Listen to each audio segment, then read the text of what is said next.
ಬಹುತೇಕ ಪ್ರತಿಭೆಗಳು ಹುಟ್ಟುವುದೇ ಗುಡಿಸಲಿನಲ್ಲಿ ಎಂಬುವ ಅಕ್ಷರಶಃ ಸತ್ಯವಾದ ಮಾತು. ಜ್ಞಾಪಕ ಶಕ್ತಿಯಲ್ಲಿ ಹಲವು ಪ್ರಶಸ್ತಿಗಳನ್ನು ಪಡೆದ ಪುಟ್ಟ ಬಾಲಕಿಯ ಸಾಧನೆ ನಿಜಕ್ಕೂ ಎಂಥವರನ್ನು ಬೆರಗಾಗುವಂತೆ ಮಾಡಿದೆ. ಹುಬ್ಬಳ್ಳಿ ತಾಲೂಕಿನ ಚಬ್ಬಿ ಗ್ರಾಮದ ಬಾಲಕಿ ವಯಸ್ಸಿಗೂ ಮೀರಿದ ಜ್ಞಾಪಕ ಶಕ್ತಿಯಿಂದ ಸಾಕಷ್ಟು ಪ್ರಶಸ್ತಿ ಪುರಸ್ಕಾರಗಳನ್ನು ಪಡೆದಿದ್ದಾಳೆ. ಆದರೆ ಬಡತನದ ಕುಟುಂಬದಲ್ಲಿ ಜನಿಸಿದ ಬಾಲಕಿಗೆ ಪ್ರತಿಭೆಯನ್ನ ಅನಾವರಣಗೊಳಿಸಲು ಆರ್ಥಿಕ ಸಂಕಷ್ಟ ಎದುರಾಗಿದೆ. ಹೌದು, 2ನೇ ತರಗತಿಯಲ್ಲಿ ವಿದ್ಯಾಭ್ಯಾಸ ಮಾಡ್ತಿರೋ ಕವನ ಕುರಿ ಎಂಬಾಕೆ ಚಬ್ಬಿ ಗ್ರಾಮದ ಸರ್ಕಾರಿ ಪ್ರಾಥಮಿಕ ಶಾಲೆಯಲ್ಲಿ ವಿದ್ಯಾಭ್ಯಾಸ ಮಾಡ್ತಿದ್ದಾಳೆ. ತಂದೆ ಹಮಾಲಿ ಕೆಲಸ ಮಾಡಿ ಕುಟುಂಬದವರನ್ನ ಮುನ್ನಡೆಸುತ್ತಿದ್ದಾರೆ. ಇನ್ನು ಕೇವಲ 7 ವರ್ಷದ ಬಾಲಕಿಯ ನೆನಪಿನ ಶಕ್ತಿಗೆ ಇಡೀ ಊರಿಗೆ ಊರೇ ನಿಬ್ಬೆರಗಾಗಿದೆ. ಸಾಮಾನ್ಯ ಜ್ಞಾನದ ಪ್ರಶ್ನೆಗಳಿಗೆ ತಟ್ಟಂತ ಉತ್ತರ ನೀಡೋ ಬಾಲಕಿ ಪ್ರಚಲಿತ ವಿದ್ಯಮಾನಗಳ ಬಗ್ಗೆ ಇರುವ ಜ್ಞಾನವನ್ನ ನೋಡಿದ್ರೆ ನಿಜಕ್ಕೂ ಖುಷಿಯಾಗುತ್ತೆ. ಹೇಳ್ರಿ, ಈಗ ತಮ್ಮ ಮಗಳದು ಎಜುಕೇಶನ್ ಬಗ್ಗೆ ಹೇಳಿದ್ರಿ. ನನ್ನ ಮಗಳು ಅಂಗನವಾಡಿ ಹೋಗ್ತಿದ್ದಂಗ ಸ್ವಲ್ಪ ಒಂದೊಂದು ಆಕಿ ಕಲಿಸ್ಕೊಂತ ಬಂದ್ರಿ. ಇಲ್ಲಿ ಮಟ್ಟ ಅಂದ್ರೆ ಒಂದ್ 200 ಹೆಚ್ಚಿಗೆ ಹೇಳ್ತಾಳ್ರಿ. ಆಕಿ ನಮ್ಮೂರಾಗ ಸ್ವಾಮಿಗಳು ಆಶೀರ್ವಾದನ ಪಡೆದ. ಮತ್ತೆ ಅದಕ್ಕಿಂತ ಪೂರ್ವಾಗ ರುದ್ರೇಶ ಸ್ವಾಮಿಯರ್ ಅಂತ ಇದ್ರು, ನಮ್ಮನಿ ಬಾಜುನ ಇದ್ರ. ಅವ್ರು ಫಸ್ಟಿಗೆ ಆಕೆನ್ಗ ಆಶೀರ್ವಾದ ಮಾಡಿದ್ರಿ. ಅವ್ರು ನೀ ಏನಾರ ಒಂದ್ ಇದ್ ಮಾಡ್ತೀಮ ಅಂತಂದು ಅವ್ರಲಿಂದನ ಮುಂದಕ್ಕೆ ಹಂಗ ಬಂದ್ರಿ. ಬ್ರಹ್ಮಕುಮಾರಿ ಈಶ್ವರಿ ಅವರು ಸಹಿತ ಅವಕಾಶ ಕೊಟ್ಟು ಆಕಿ ಸನ್ಮಾನ ಮಾಡಿ ಇದು ಮಾಡ್ರಿ. ನಮ್ಮೂರ್ ಪಂಚಾಯತ್ ಒಳಗ ಸಹಿತ ಗೌರವ ಸನ್ಮಾನ ಕೊಟ್ಟಾರ, ನೆನಪಿನ ಪ್ರದರ್ಶನ ಕೊಟ್ಟಾರ.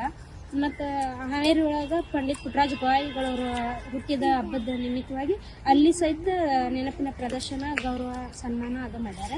ಮತ್ತು ಮುಂಡಗೋಡಕ್ಕೆ ಹೋಗಿದ್ವಿ. ಅಲ್ಲಿ ಮುಂಡಗೋಡದಾಗ ಸಹಿತ ಆಕೆಗೆ ಕಲಾರತ್ನ ಪ್ರಶಸ್ತಿ ಬಂದೈತಿ. ಬೆಂಗಳೂರಿಗೆ ಹೋದಾಗ ರಾಷ್ಟ್ರೀಯ ಕಣ್ಮಣಿ. ಕಡು ಬಡತನದಲ್ಲಿ ಬೆಳೆದ ಬಾಲಕಿಗೆ ತಾಯಿಯೇ ಗುರುವಾಗಿದ್ದು, ತಾಯಿ ಯಶೋದಾಳ ಟ್ರೈನಿಂಗ್ನಿಂದ ಕವನ ಈ ಪರಿ ಜ್ಞಾನವನ್ನ ಸಂಪಾದಿಸಿದ್ದಾಳೆ.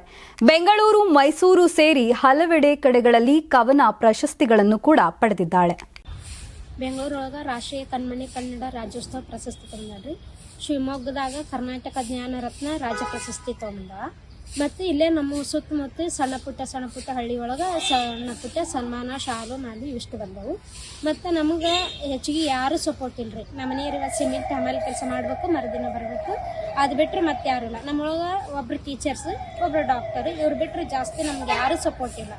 ನಾವು ನಮ್ಮ ಮಗಳಾತು ಬಡವರು ಅಂದರೆ ವಿದ್ಯೆಲಿಂದ ಒಂದು ಮೇಲೆ ಬರ್ಬೇಕು ಅನ್ನೋ ಆಸೆ. ನಾವಂತೂ ಓದಿಲ್ಲ, ನನ್ನ ಮಗಳಿಗೆಲ್ಲ ಓದಿಸ್ಬೇಕು ಅನ್ನೋದು ನಮ್ಮ ಹಠ. ಅದಕ್ಕಂತ ನಾನು ಮನೆಯಲ್ಲೇ ಇದ್ದು ಎಷ್ಟು ಸಾಧ್ಯತೆ ಆಗುತ್ತೋ ಅಷ್ಟು ನಾನು ಪ್ರಯತ್ನವನ್ನು ಪಟ್ಟೇನಿ ರೀ. ಇದರಿಂದ ನನ್ನ ಮಗಳು ಹೇಳ್ಬೇಕಂದ್ರೆ ಇವತ್ತಿನ ಕಾಲದಾಗ ಯಾರು ಹಂಗೆ ಹೋಗಲ್ಲ ಸಾರಿಗೆ. ನನ್ನ ಮಗಳು ಇವತ್ತಿನ ಕಾಲದಾಗೂ ಮಳೆ ಏನಾರ ಬಂತಪ್ಪ ಅಂದ್ರೆ, ಚಳಿ ಜಾಸ್ತಿ ಇತ್ತು ಅಂದ್ರೆ ಸಾಲಿಗೆ ಹಂಗೆ ಹೋಗ್ಬೇಕೈತಿ. ಯಾಕಂತಂದ್ರೆ ಜಳಕ ಮಾಡೋಕೆ ಸಹಿತ ನಮ್ಗೆ ಬಚ್ಚಲದ ವ್ಯವಸ್ಥೆ ಇಲ್ಲ. ನಮ್ಮ ಮನೆಯವ್ರು ಸಹಿತ ಫೋನ್ ನಂಬರ್ ಹೇಳಿದ್ರೆ ಇವತ್ತಿಗೂ ಬರ್ಕೊಳಕ್ ಬರಲ್ಲ. ಕನ್ನಡದಲ್ಲಿ 1, 9, 8 ಹಿಂಗೆ ಹೇಳ್ಬೇಕು. ಅದು ನನ್ನ ಮಗಳು ಕಳಿಸ್ಯಾಳ್ರಿ. ನಮ್ಮ ಮನೆಯವ್ರಂತೂ ಓದಿರ್ತಿಲ್ಲ, ಅವ್ರಿಗೆ ಏನೂ ಗೊತ್ತಿರೋದಿಲ್ಲ. ಅವ್ರಿಗಂತೂ ಅಕ್ಷರನೂ ಗೊತ್ತಿಲ್ಲ. ಅವರು ಯಾವಾಗೋ ಒಂದು ಸಹಿ ಮಾಡೋದು ಅದೊಂದು ಬಿಟ್ಟರೆ ಮತ್ತು ಅವ್ರಿಗೆ ನಂಬರ್ ಹೇಳಿದ್ರೆ ಸಹಿತ ಬರ್ಕೊಳಕ್ಕೆ ಬರೋದಿಲ್ಲ. ಹೀಗಾಗಿ ಸ್ವಲ್ಪ ಏನಾರ ಸಹಾಯ ಮಾಡಬೇಕು ಅನ್ನೋಂಥದ್ದು ನಮ್ಮದು. ನನ್ನ ಮಗಳಿಗೆರೋ ಸ್ವಲ್ಪ ಏನಾರು ಸಹಾಯ ಆಗ್ಬೇಕು. ನಮ್ಮ ಮನೆ ಸಣ್ಣದು ಬಂದು 2 ಮಂದಿ ಕುಂತ್ರೆ ಮುಂದೆ 3ನೇದವ್ರಿಗೆ ಜಾಗನೇ ಇಲ್ಲ. ಯಾಕಂದ್ರೆ ಯಾರು ರಿಲೇಷನ್ ಬಂದ್ರು ನನ್ನ ಮಗಳು ಅವತ್ತು ಓದೋದು ಇಲ್ಲ, ಹೋಮ್ವರ್ಕ್ ಮಾಡೋದಿಲ್ಲ. ಜಾಗನೇ ಇಲ್ಲ ಅಂದ್ರೆ ಎಲ್ಲಿ ಕುಂತು ಹೋಗ್ಬೇಕು. ಅವತ್ತೊಂದು ದಿನ ಬಿಟ್ಬಿಡ್ತೇವೆ. ಹಿಂಗಾಗಿ ಒಂದು ಸ್ವಲ್ಪ ಏನಾದ್ರೂ ಹೆಲ್ಪ್ ಮಾಡ್ರಿ ಅಂತ. ಅಂದ್ರೆ ಮಗಳ ವಯಸ್ಸು ಅದಾಳ, ಬಟ್ ನಿಮ್ಗೆ ಕಲ್ಸಾಕ್ ಶಕ್ತಿ ಇಲ್ಲ. ಆಮೇಲೆ ಕಡೆಗೆ ಆಕಿಗೆ ಬಂದ್ರು ಓದ್ಕೊಳಕ್ ಸಹಿತ ಮನೆ ವ್ಯವಸ್ಥೆ ಇಲ್ಲ. ದಿನ ಜಳಕ ಮಾಡಿ ಹೋಗ್ಬೇಕು. ಮಳೆ ಹಿಡಿತಪ್ಪ ಅಂದ್ರೆ ಜಳಕ ಮಾಡಲ್ಲ ನನ್ನ ಮಗಳು. ಇವತ್ತಿನ ಕಾಲದಾಗ ಯಾರು ಜಳಕ್ಕಿಂತಾನೆ ಎಲ್ಲೂ ಹೋಗೋದಿಲ್ಲ. ಅದು ನನ್ನ ಮಗಳು ಒಂದೊಂದ್ಸತಿ ಹೋಗಲ್ಲ, ನನ್ಗೊಂಥರ ಬೇಜಾರಾಗ್ಬಿಡ್ತೈತಿ. ಹಿಂಗಾಗಿ ಸ್ವಲ್ಪ ಬೇಜಾರನ್ನು ಆಗ್ತೈತಿ. ನಮ್ಮ ಬಚ್ಚಲ ಇನ್ನೂ ಇಲ್ಲ, ಏನಿಲ್ಲ, ಮನೆಯರ್ಗೂ ಇಲ್ಲ, ಏನಿಲ್ಲ. ಹಿಂಗ ಸಮಸ್ಯೆ ಆಗೈತಿ. ನಿಮ್ಗೆ ಆದಷ್ಟು ಹೆಲ್ಪ್ ಮಾಡಿದ್ರೆ ನಮಗೂ ಸ್ವಲ್ಪ ಚಲೋ ಆಗ್ತೈತಿ. ಹೆಸರು ತಮ್ಮದು? ಯಶೋಧ ಬಸವರಾಜ್ ಪುರಿ. ಒಟ್ಟಿನಲ್ಲಿ ಕರ್ನಾಟಕ ಜ್ಞಾನರತ್ನ ರಾಜ್ಯ ಪ್ರಶಸ್ತಿ ಸೇರಿ ಹಲವು ಪ್ರಶಸ್ತಿಗಳನ್ನು ಪಡೆದಿರುವ ಬಾಲಕಿಗೆ ಸರ್ಕಾರ ಹಾಗೂ ಜನಪ್ರತಿನಿಧಿಗಳು ಪ್ರೋತ್ಸಾಹ, ನೆರವು ನೀಡಬೇಕಿದೆ. ಸಂಗಮೇಶ್ ಸತ್ತಿಗೇರಿ, ಕರ್ನಾಟಕ ಟಿವಿ, ಹುಬ್ಬಳ್ಳಿ.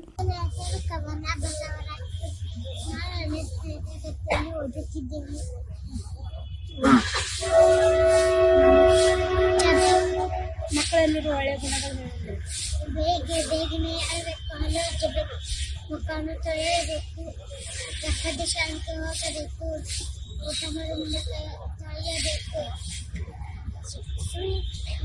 ಹಿರಿಯರಿಗೆ ಗೌರವ ನೀಡಬೇಕು. UGC ಯಾವ ಅಂಗದ ಕಾರ್ಯವನ್ನು ಪರೀಕ್ಷಿಸಲು ಬಳಸಲಾಗುತ್ತದೆ? ಶಿವಾಜಿ ಮಹಾರಾಜರು ಯಾವ ಕೋಟೆಯಲ್ಲಿ ಜನಿಸಿದ್ದಾರೆ? ಭಾರತದ ಅತ್ಯಂತ ಹಳೆಯ ಹಿಂದೂ ಕಾವ್ಯ ಯಾವುದು? ಒಂದು ರೈತನ ಡೈಲಾಗ್ ಅದು.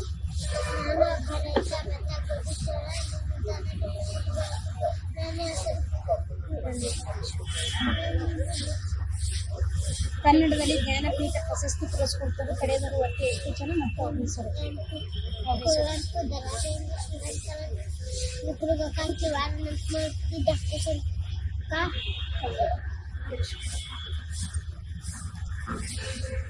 ಜವಳಿ ಉದ್ಯಮಕ್ಕೆ ಪ್ರಸಿದ್ಧವಾದ ಜಿಲ್ಲೆ ಯಾವುದು? ನೀವು ಸಣ್ಣ ಆಗ್ಬೇಕಲ್ವಾ? ಅದು ಒಂದು ಉತ್ತಮ ಆಹಾರದಿಂದ ಸಣ್ಣ ಆಗ್ಬೇಕಲ್ವಾ? ಪ್ರತಿದಿನ ನಮ್ಮ ಜೀನಿ ಸ್ಲಿಮ್ ನ ಯೂಸ್ ಮಾಡಿ ಯಾವುದೇ ಸೈಡ್ ಎಫೆಕ್ಟ್ ಇಲ್ದಂಗೆ ನೀವು ಸಣ್ಣ ಆಗ್ತೀರಾ. ಯಾರಾಗ್ತಾರೆ ಎಂಎಲ್ಎ ಅಭ್ಯರ್ಥಿ 2028 ಶೀಘ್ರದಲ್ಲೇ.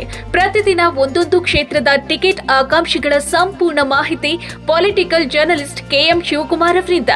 ಕರ್ನಾಟಕದ ನಂಬರ್ 1 ಡಿಜಿಟಲ್ ಮೀಡಿಯಾ ನಿಮ್ಮ ನೆಚ್ಚಿನ ಕರ್ನಾಟಕ ಟಿವಿಯಲ್ಲಿ ಮಾತ್ರ.